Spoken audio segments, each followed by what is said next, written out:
Regresamos con más de Noticias Entre Políticos. Nuestra cuenta de Twitter, @políticoscdn37. Envíe sus comentarios, estaremos leyéndolos en esta hora de opinión. ¿Cómo hacer una reforma fiscal sin aumentar la carga impositiva a la población en general? Guadalupe Valdés cordialmente me estaba mostrando la ley 112, la Estrategia Nacional de Desarrollo del 2030. En el capítulo 10 se especifica pues los puntos de la reforma fiscal. Esto se aprobó en el año 2012 y bueno, todavía estamos en el 2016 esperando por eso. En fin, ¿cómo empieza este pacto fiscal sin que aún esto no se haya llevado a cabo? ¿Cómo no se carga la gente con más impuestos? Particularmente yo siempre he tomado distancia de ese tipo de conceptos, de pactos fiscales, por una razón muy sencilla, y es que el gobierno no puede rehuir a su responsabilidad de gerentear la cosa pública. Y entonces me pregunto, ¿el concepto le otorga al Ejecutivo de turno, e intento no hablar de este Ejecutivo, ni siquiera del país? Hablo de cualquier Ejecutivo en cualquier país. Pero siento que le da la excusa perfecta para no hacer modificaciones estructurales, toda vez de que un pacto, como decía mi intervención original, es el acuerdo y unívoco entre más de una parte. Yo pienso que hay que debatir, abrir la mesa del diálogo, la mesa de la concertación, para ver hasta cuál punto podemos sancionar o que llegue al Congreso para que se sancione una pieza que sintetice la voluntad de la mayoría de los sectores del Estado, pero no necesariamente a modo de pacto. Y si salimos a hacer un pacto o a exigir un pacto por cada una de las acciones del Estado, estaremos dándole al Poder Ejecutivo la excusa perfecta para no hacer las cosas que inexorablemente el país tiene que abocarse a hacer. ¿Cómo son? La confección de una vez y por todas de un presupuesto nacional que sea un instrumento real de desarrollo. Les aseguro, queridos amigos, que con tanta generosidad nos ven, que en tanto y en cuanto tengamos un presupuesto nacional enfocado al desarrollo, en donde la calidad del gasto público tome distancia de la esterilidad, tome distancia del gasto superfluo, del gasto improductivo, podremos hacer 1 y 1 millón de reformas, y lo único que ocurrirá es que sentiremos que sencillamente nos están sacando, como decía Elpidio, el dinero del bolsillo. En última instancia, todo esto debe tener un orden lógico, económico, financiero, tributario y social. No podemos seguir cada 24 meses sorteando una crisis. Decía Krugman, y lo dije creo que en el primer programa que vine acá, Paul Krugman, que no es lo mismo sortear una crisis que las cosas vayan bien. Ojo con esto, queridos amigos.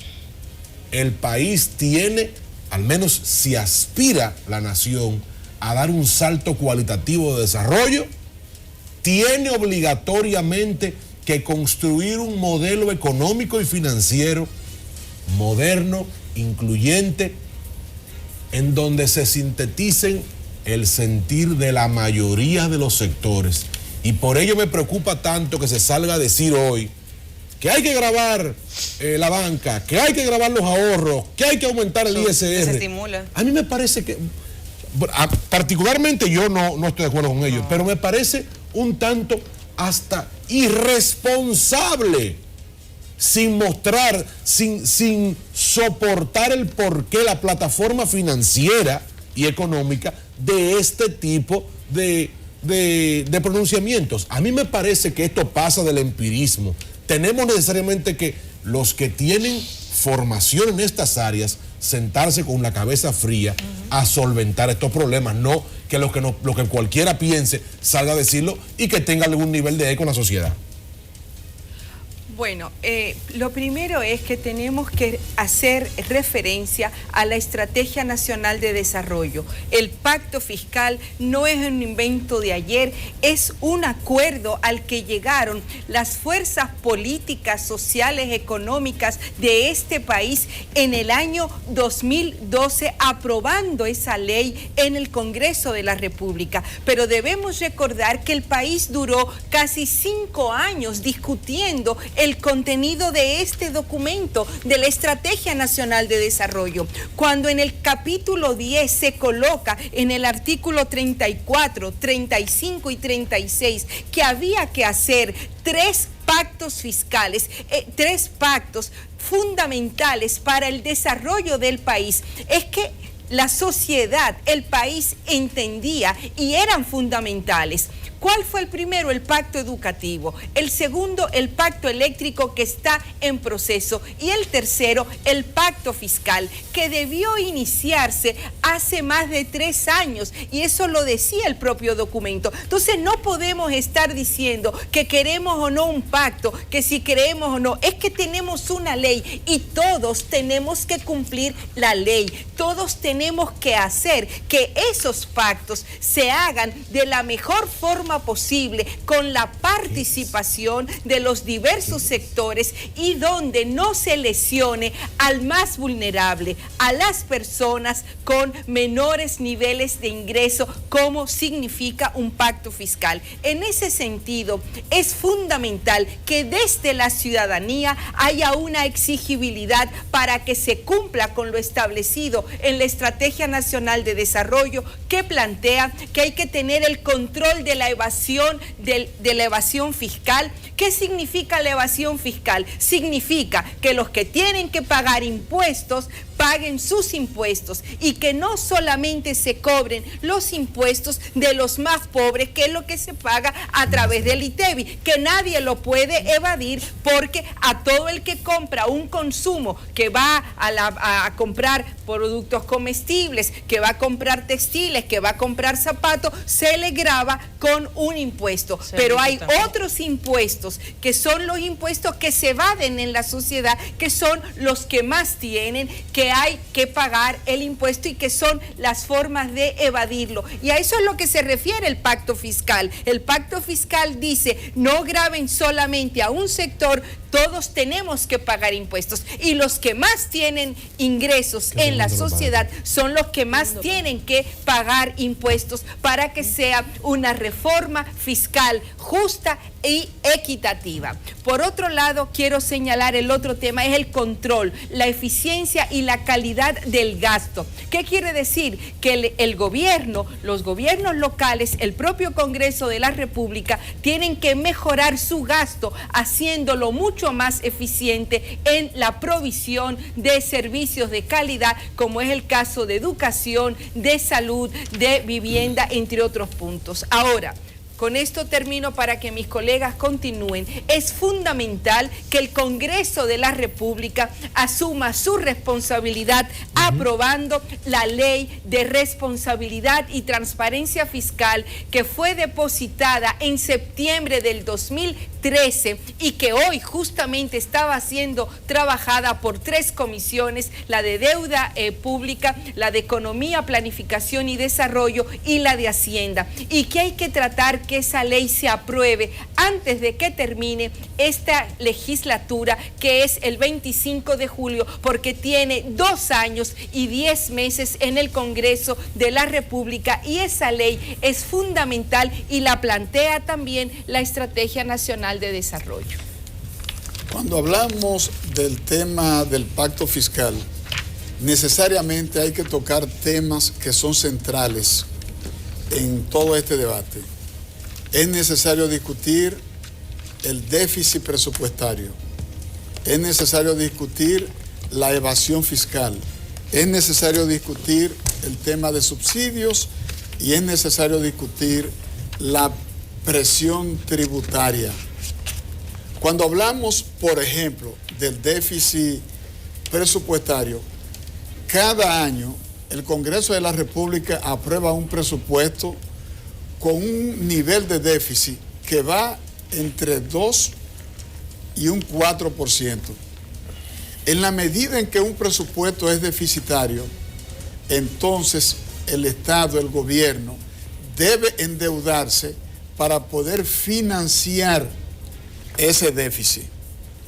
Resulta que estamos hablando de una cifra muy respetable. Estamos hablando de que el déficit presupuestario debe andar por el orden de 75 mil millones de pesos.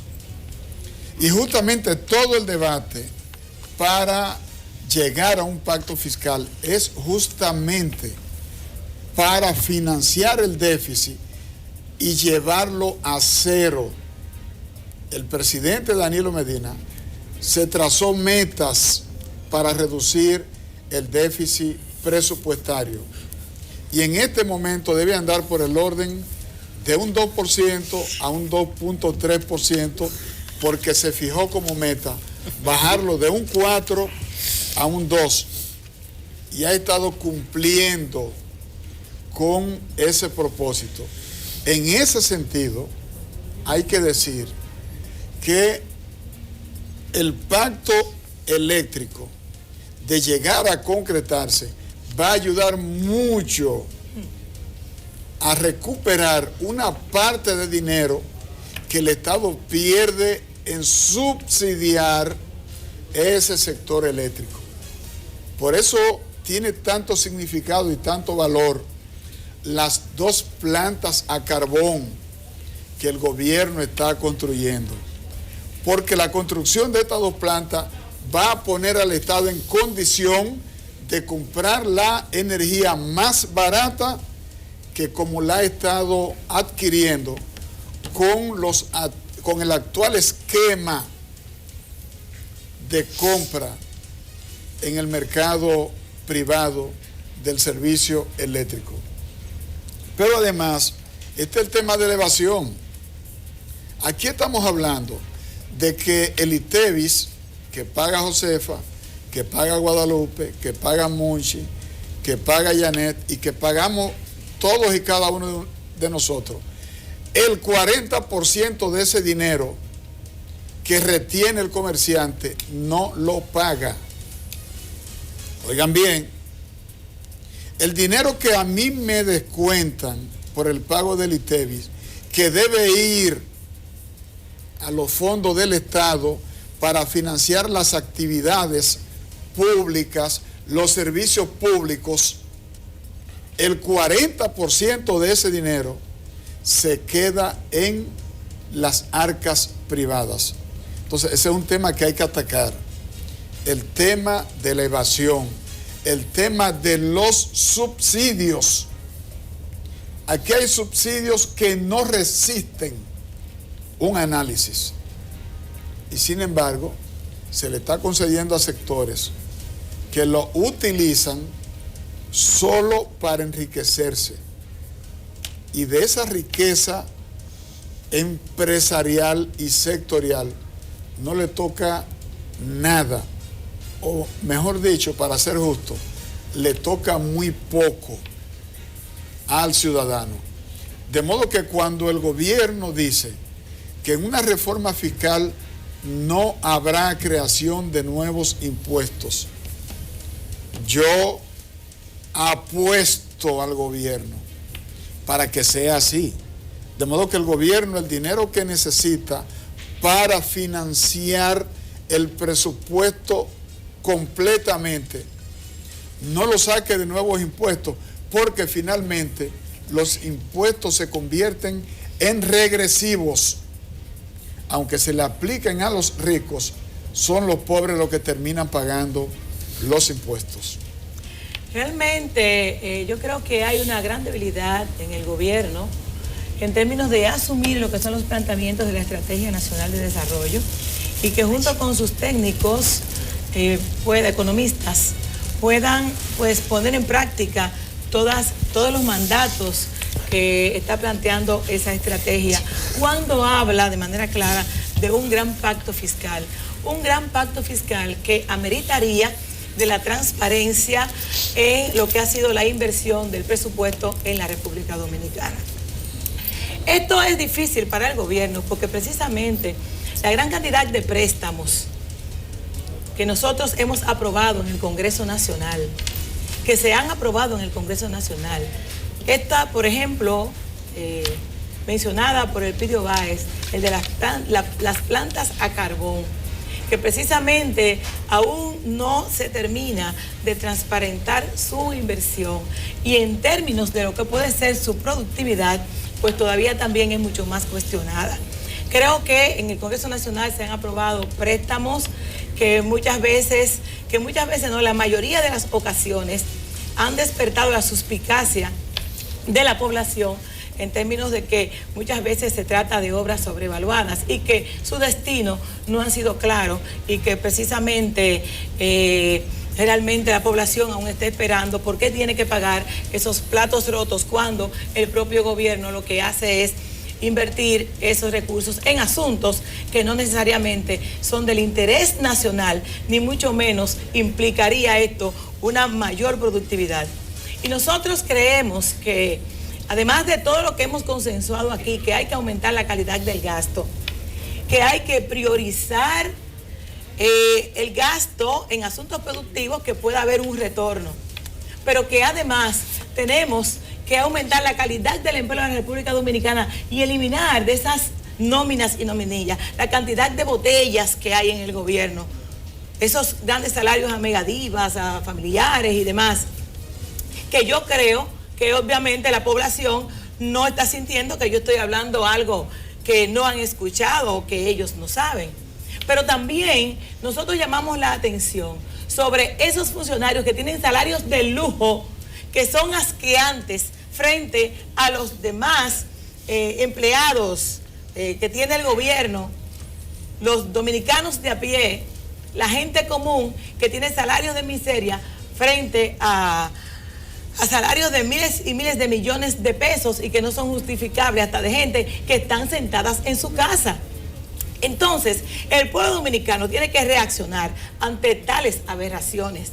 Pero además, el gobierno tiene que explicar, porque no es solamente decir, tenemos que aumentar la calidad del gasto, hay que explicar a la población cómo se aumenta la calidad del gasto público, cómo se reduce la cantidad de nómina pública, agarrando la nómina y ver aquellos empleos que son innecesarios, porque en verdad no cumplen ninguna función, pero además tenemos que buscar la forma de los recursos que tiene la República Dominicana, que nos corresponde a todos y a todos los que estamos aquí, los que están detrás del televisor y de los que están en su casa que no están viendo nada, a todos ellos hay que darle una respuesta porque todos juntos estamos pagando las consecuencias.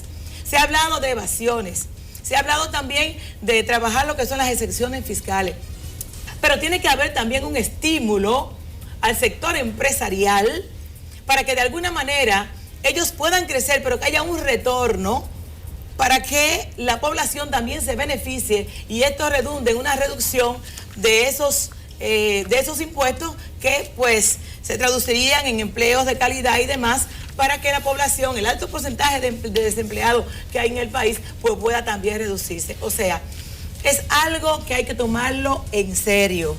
Y yo vuelvo y repito, estamos pagando los platos rotos de la gran inversión que ha tenido el gobierno en asuntos improductivos y precisamente en el gran gasto que tuvo para poder asaltar y robarse unas elecciones en la República Dominicana. Entre mi formación académica, tengo 2 maestrías, un posgrado, me faltan varias cosas y una de ellas es estudiar economía, porque por más que yo quiera hablar empíricamente, me faltan elementos conceptuales que me puedan hacer una estructuración profunda de todo lo que yo pienso en este sentido y que lamentablemente por falta de esas herramientas técnicas y de conocimiento pues no precisamente sería la más elocuente en el manejo a profundidad de analizar lo que es en lo que está en agenda pública hoy, que es el tema de hacer una nueva reforma fiscal. Sin embargo, de manera somera y lo que yo he leído y que como políticos y dominicanos que queremos saber de todo un poco, pues de lo que he leído hay 3 cosas fundamentales que yo creo que una reforma fiscal Dominicana debe de implementar, porque es parte de la estructuración de toda reforma, que es ver cómo se recauda más y cómo esa recaudación no va dirigida a un sector, sino que se hace de una manera que se balancee en toda la población y en todo el aparato productivo nacional. ¿Para qué se recauda? Bueno, esa recaudación debe ser para ser invertida. Y en República Dominicana esa inversión, ¿a dónde debe de ir dirigida? Bueno, los productos nacionales de producción. ¿Cuáles áreas están débiles? ¿Dónde hemos dejado de producir? ¿Dónde hay que producir? ¿Sería que tendríamos que irnos del ámbito del campo al turismo? ¿O será que tenemos que buscar otra área de producción, manufactura? ¿Para qué? Para lograr lo que al final toda economía necesita, que es que se produzcan bienes y servicios. Entonces, en ese sentido, República Dominicana necesita una reingeniería en su marco de fiscalización, de fiscal completo, porque no es solamente recaudar fondos, no solamente es buscar dinero para que el Estado lo tenga, sino cómo invertir esos fondos en un aparato productivo nacional que nos mantenga precisamente en la producción de bienes y servicios. ¿Para qué? Para el bienestar de la gente, porque al final lo que buscamos con todo ello no es que la Cámara, no es que el Congreso de la República, el Poder Legislativo o el Poder Judicial o el Poder Ejecutivo, que todos ganan muy buenos salarios y no pasan muchos trabajos sus hijos ni sus familiares cercanos porque el amiguismo los ayuda. Es para que al final sea el pueblo dominicano que perciba la mayor cantidad de beneficio. ¿En qué? Bueno, en todas las políticas públicas de lograr las cosas principales que establece la Constitución de la República. Los principios a la salud, a la educación, a la seguridad, a la alimentación. O sea, eso procura una reforma fiscal y esa reforma fiscal debe ir de la mano con el presupuesto nacional. O sea, nosotros cada año se hace un presupuesto nacional, se deposita en el Congreso de la República, se aprueba y es el que se gasta en el año. Esas partidas que se ponen ahí, ¿cuáles de ellas se cumplen y cuáles no? Solamente los incumbentes lo saben, porque al final el Congreso de la República, que es el que debe de recibirla y que la recibe por el presidente de la República, pues nunca tampoco comunica a la población nacional cómo se ha gastado y cuáles partidas han sido no consumidas en ese año fiscal de un gobierno. Ojalá y que lo que se esté haciendo sea en esta oportunidad diferente a lo que se ha hecho y se ha acostumbrado el país a hacer en tuerto. Ojalá, y porque al final somos todos y todas perjudicados o beneficiados. Ahora, es que los estados se sostienen con los impuestos. Ahora, ¿qué ocurre en países donde los ciudadanos reciben servicios de calidad que la gente le cuesta, pero paga los impuestos sabiendo que va a recibir de parte del Estado una política pública de calidad? Ahora, cuando aquí no se sabe a dónde van esos impuestos, a qué sectores van a beneficiar, la gente no quiere pagar impuestos, ni siquiera el tema de la basura. La gente aquí no paga la basura. ¿Y cómo vamos a recoger la basura entonces? O sea, que hay que mejorar. Obras públicas, por cierto. Justamente, entonces hay que mejorar la transparencia fiscal para que el ciudadano sepa que si va a pagar tantos impuestos, eso se le va a devolver en por ejemplo, una seguridad social que no funciona en este país, una educación que no funciona en este país. Entonces, ¿para qué la gente paga impuestos? El servicio de agua que nos sirve. Estamos mudándonos casi. Cuando yo hablo de que el pacto fiscal es un concepto demasiado subjetivo, me refiero a que quizás la gente no conoce la Estrategia Nacional de Desarrollo, la ley. Pero cuando usted analiza la gente no conoce la mayoría de las leyes en este país. Cada uno de esos acuerdos que se llegaron, que son interesantes, importantes, fundamentales, la forma de la redacción deja completamente abierto. Señores, habla de la reducción de la evasión fiscal. Sí. ¿De cuánto a cuánto? No, antes de cómo, de cuánto a cuánto. ¿Cómo lo vamos a hacer? Pero en adición a ello, la transparencia. ¿Cuál es el umbral de transparencia que vamos a utilizar? ¿Cuál es el benchmark? En adición a ello, si miran el tema de elevar la presión, elevarla a cuáles umbrales. O sea, todo esto, y por eso es que, insisto, que es este tipo de iniciativas que pueden tener un origen interesante, loable, bueno, pudieran ser un escudo. Y es que los economistas, y todos los que lo hemos estudiado con un poquito de profundidad, sabemos que los economistas no pontifican. Mírenlo desde Marx, desde Smith, Keynes, Galbraith, todos, Krugman, Stiglitz, no pontifican, vierten, dado el carácter teórico de la economía, unos conceptos que pueden ser tan elásticos casi como la imaginación de las personas llegue. Lo que se trata ahora es descender de ese plano teórico y ver cuál es el nivel, cuál es la estrategia fáctica que vamos a utilizar para disminuir la evasión y hasta cuáles umbrales, cuál es la base que se va a ampliar el esquema tributario del país. Miren. ¿Cuál es el nivel del gasto, la calidad del gasto enfocada hacia dónde? Porque no solamente es transparentar en qué se van los impuestos, señores, es también ver en qué se gasta eficientemente, por Monchi, Dios. todo eso está en la propuesta de ley de transparencia y responsabilidad fiscal que la tiene el Congreso de la República desde septiembre del 2013 y aquí está el proyecto de ley y todo ciudadano que quiera verla puede ir al Congreso. Aquí la propuesta de ley, ¿verdad? Pero ahí están los topes, ahí están los umbrales y eso debió la una propuesta de ley, pero perdón, es que la estrategia lo dice muy claro, que el pacto fiscal debía darse en el marco de una ley de transparencia fiscal aprobada por el Congreso. Correcto. Lo que pasa es que no hay pero responsabilidad. Esa es la palabra mágica del gobierno, transparencia. Ahí es donde no se quiere llegar, porque hay también muchos países donde donde se le devuelve a la población en calidad de los servicios públicos y sin embargo eso no pasa en la República Dominicana. Tenemos que despedir el programa ya esta noche. Les agradezco como siempre que nos hayan acompañado. Nuestro compañero Félix Victorino está listo para el resumen final. Félix, ya llegaron los chocolates del diputado más dulce de este programa.